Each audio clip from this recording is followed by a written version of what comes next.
Hi everyone, it's me, Darlene. We are going to do some crocheting together. I am going to start you out by teaching you the very basics in case you know absolutely nothing about this.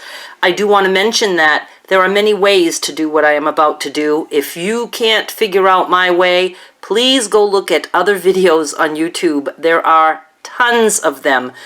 You can look up things like crochet slip knot or a single crochet tutorial, beginning crochet, and you will find people holding the crochet hook different ways, putting the yarn around their fingers different ways, making a slip knot different ways. I've seen videos where they spend 10 minutes trying to tell you how to make the perfect slip knot.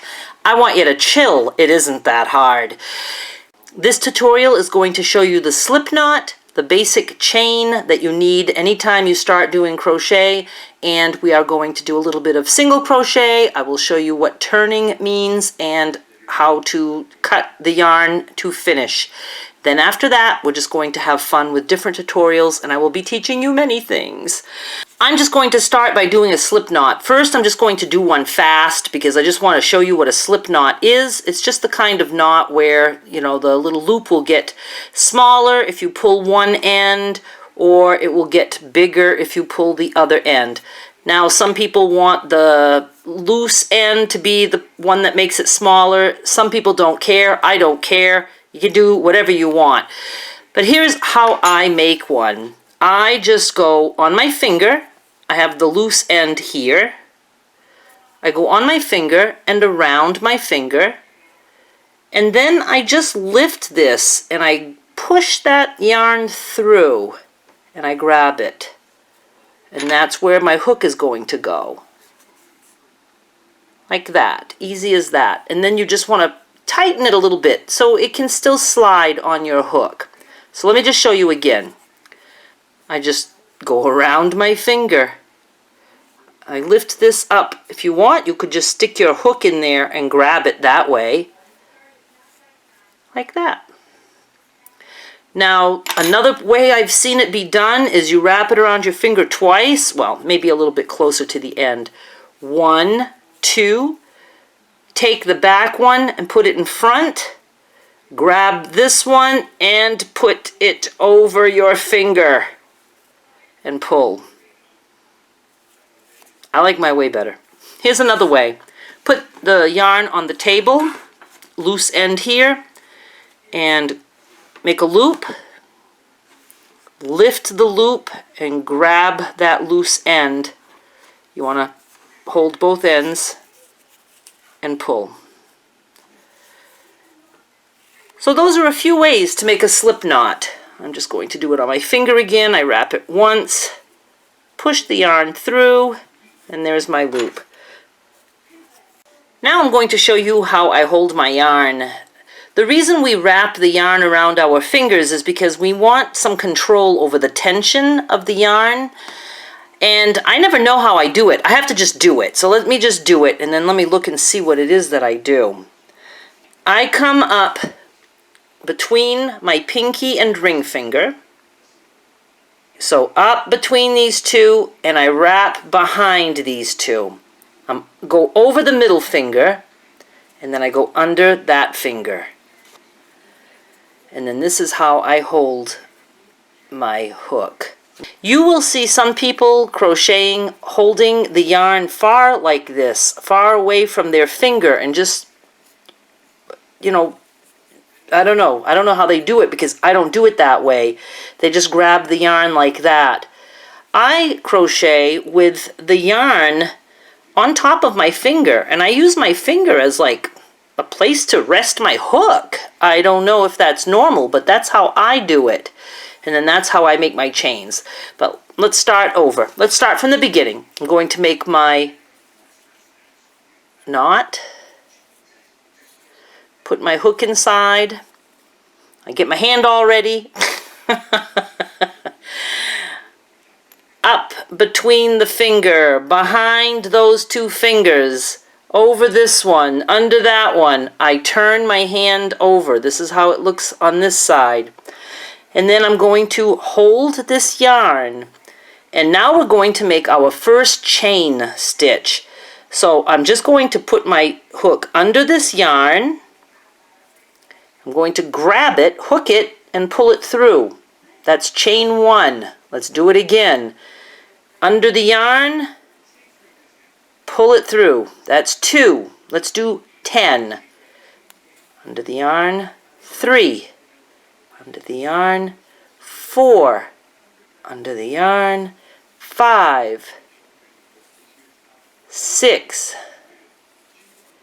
7. 8. 9. 10. Now, we want to turn and start, but we want 10 full stitches. So what we're going to do for single crochet is we're going to chain 1 more.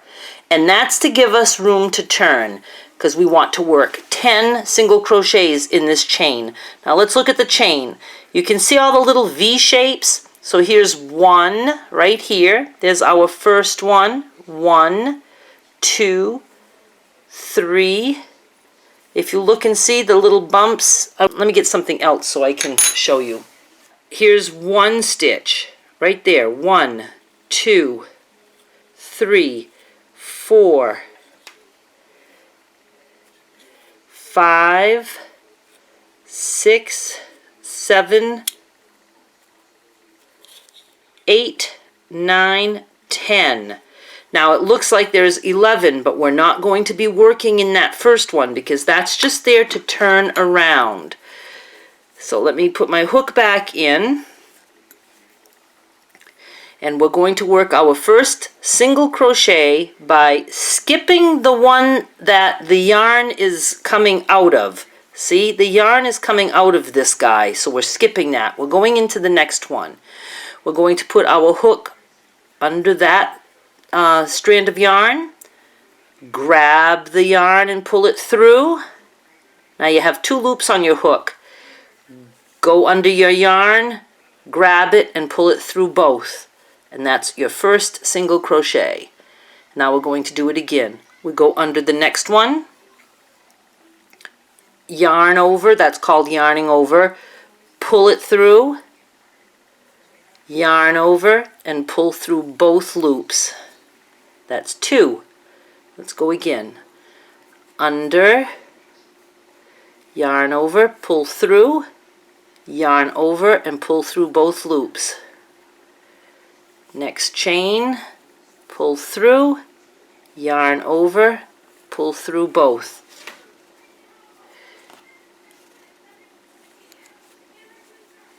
Go in, yarn over, pull through, yarn over, pull through. Next one. Next one.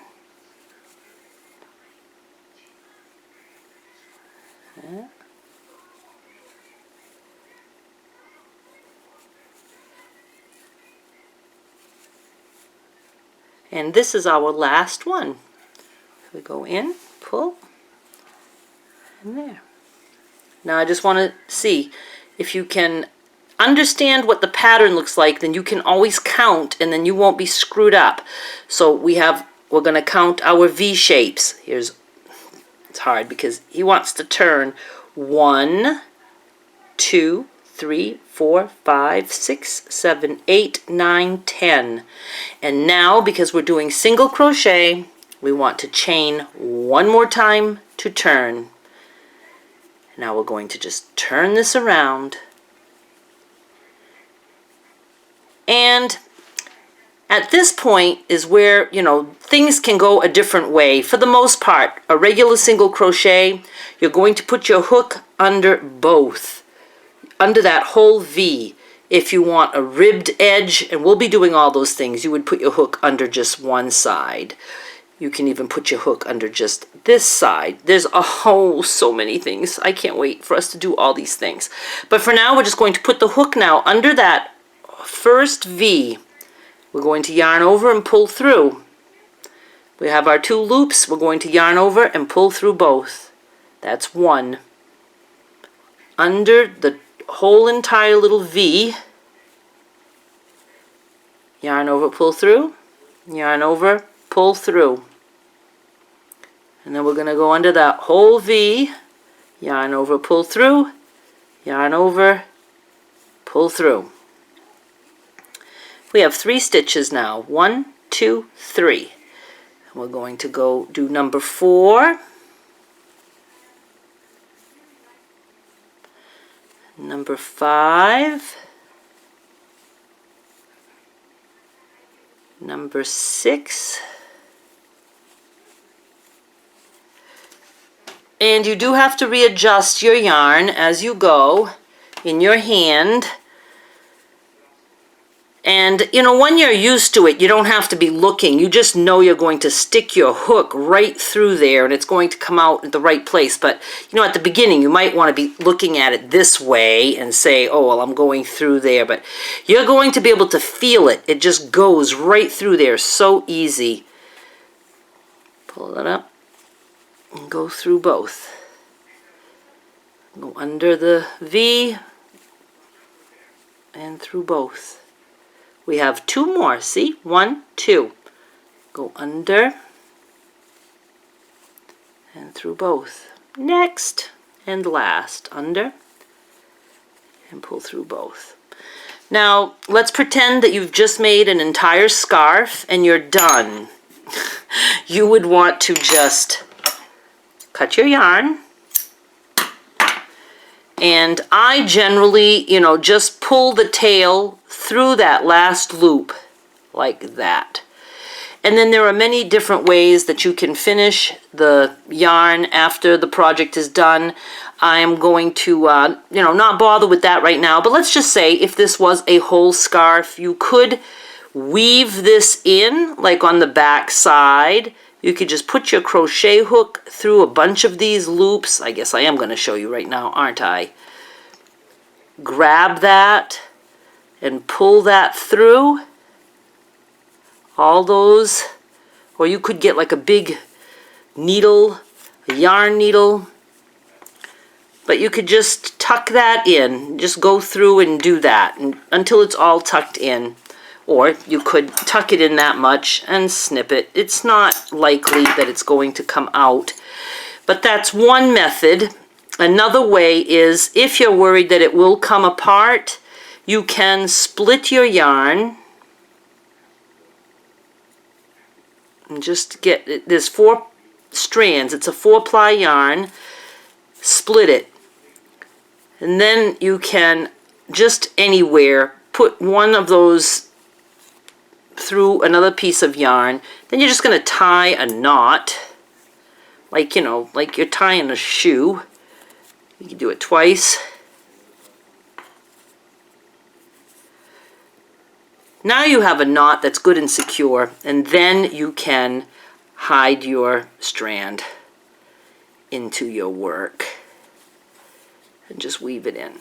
But I will be showing you ways that we can crochet things and change yarn and not even have to be dealing with loose ends. There's so many tricks, and it's just going to be so fun, I hope. See, I don't like dealing with ends. I do everything in my power to not have to weave ends in at the end of a project. But you get the picture. So if you wanted to practice with this, let's say for the heck of it you wanted to make a scarf, you could make your chain as wide as you want your scarf to be, and then you would add 1 more chain.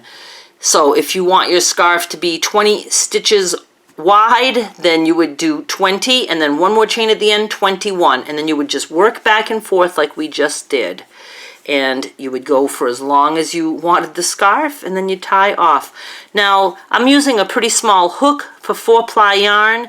I don't have a brand name on this, but this is just 4-ply yarn like you would get at Walmart or any store. And they're mostly acrylic. And this is kind of a small hook. It's a 9, size 9 or I. A little bit bigger would make looser work. The bigger the hook, then the looser your work is. This, I mean, some people like it more tight like this, so it's all up to you. But just to practice, don't worry. whatever hook you have available, just use it.